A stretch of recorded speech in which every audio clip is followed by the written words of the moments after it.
Russia launching an all-out invasion on Ukraine, battering the country from land, air, and sea. That scene from earlier today.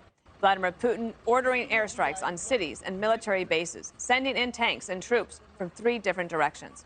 The Russian invasion so far has killed nearly 60 people, with that number set to rise.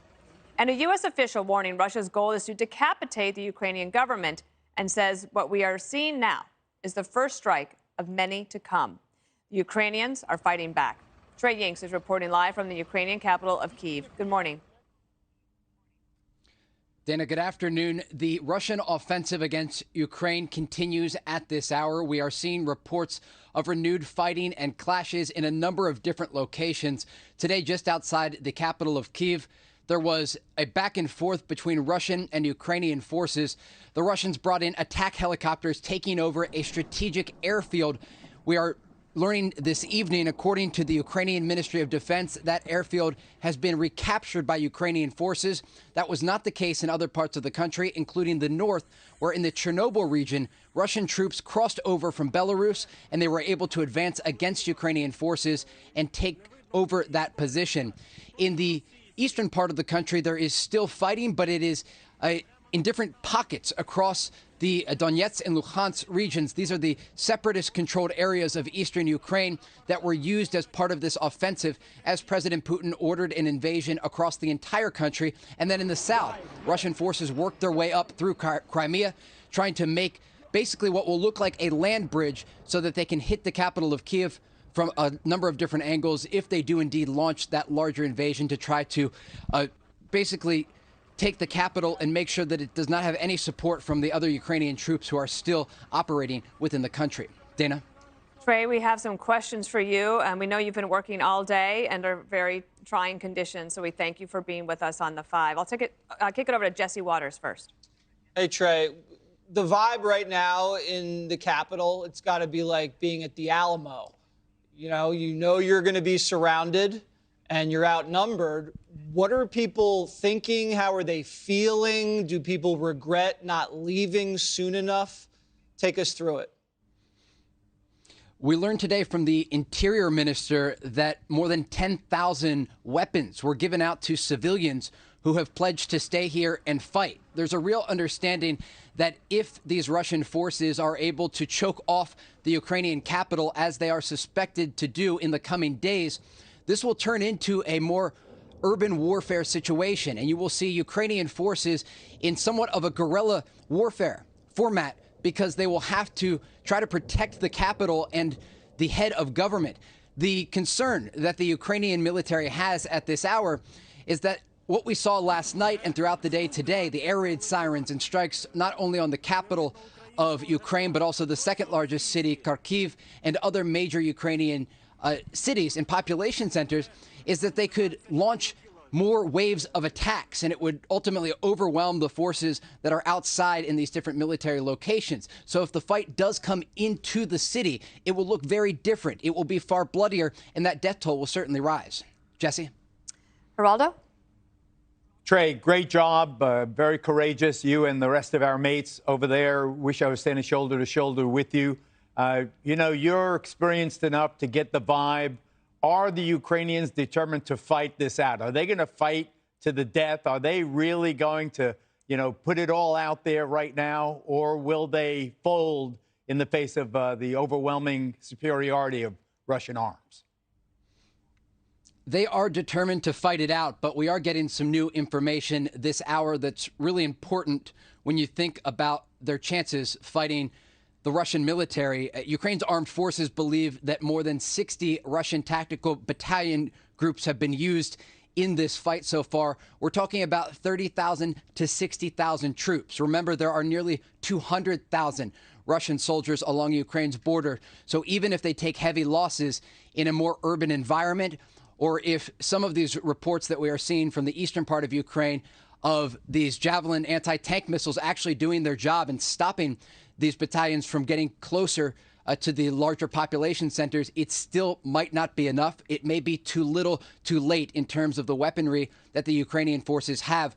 They no longer, according to the Russians, have any air defense systems. We have not seen any air defense in the capital since we have been reporting here, but we do hear fighter jets often in this city. And still tonight, there are strikes taking place, and Ukrainian officials are worried that as we get closer to 3 a.m. local time, that's the time they are putting out, that another campaign, an air campaign against this city, will take place. Judge Janine. Trey, first of all, our thoughts and prayers are with the Ukrainians and with their families all over the world. I think we have to recognize the pain that this country is in.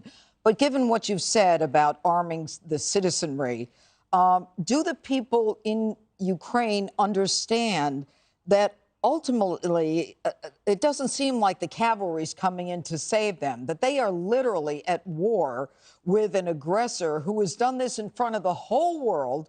He lined it up. He's been lining this up for weeks with tanks and soldiers. And the truth is that there is no way other than a sanction here or there to stop him. Is Kyiv the end game here? It's certainly the end game here. President Putin does not want Ukrainian President Volodymyr Zelensky to be running this country. At best, he wants some sort of puppet regime that he would be able to control, much like we are seeing in Belarus, where the president there, Alexander Lukashenko, has called Russia and Belarus basically the same country. President Putin would like that situation at a minimum to take place in Ukraine.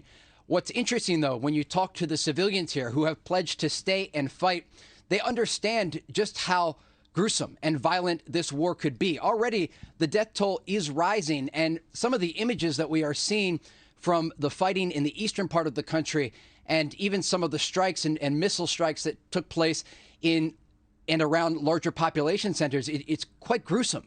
The ability of the Russian military against a civilian population would be quite bloody.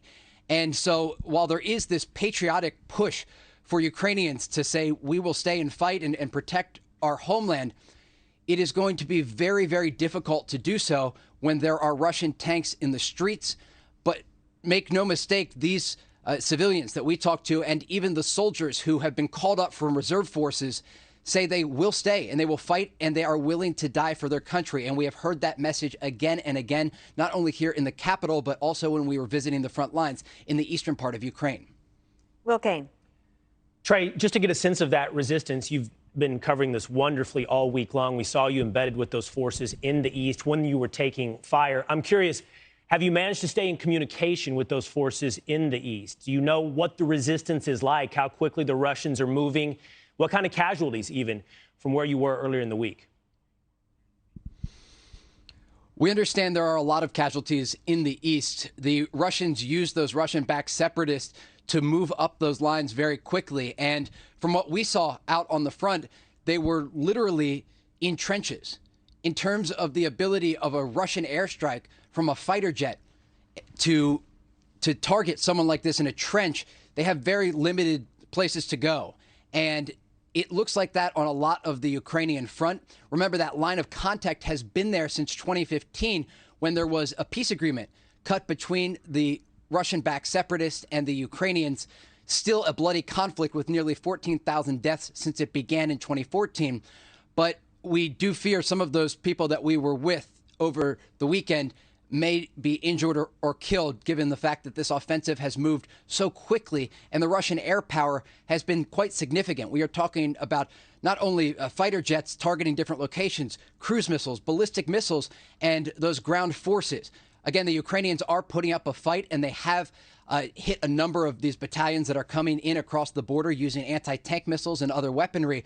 But the reality is this is already a bloody war, and it could get far worse in the coming hours and days as the Russians are expected to launch more waves of attacks. Trey, I just have a question that is more, I think, something our viewers might be wondering as they've watched you and Steve, Lucas Tomlinson covering this conflict. How do you stay safe?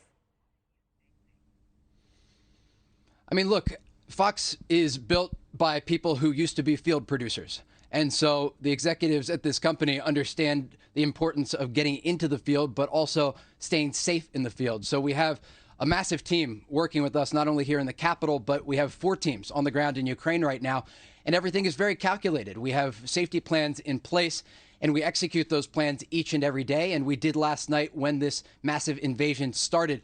The real story here, though, is not the journalists, it's not us, it's the people of Ukraine, it's the civilians who are picking up arms to defend their country. Tonight, it is the women and children who are currently sleeping in the subway system of this capital city because they are worried about air campaigns. And it's the soldiers on the front lines who are currently risking their lives for the sovereignty of Ukraine. Well, and you are bringing us their stories so well. Trey Yingst, thank you, and no doubt we'll see you a little bit later tonight. Hey, Sean Hannity here. Hey, click here to subscribe to Fox News YouTube page and catch our hottest interviews and most compelling analysis. You will not get it anywhere else.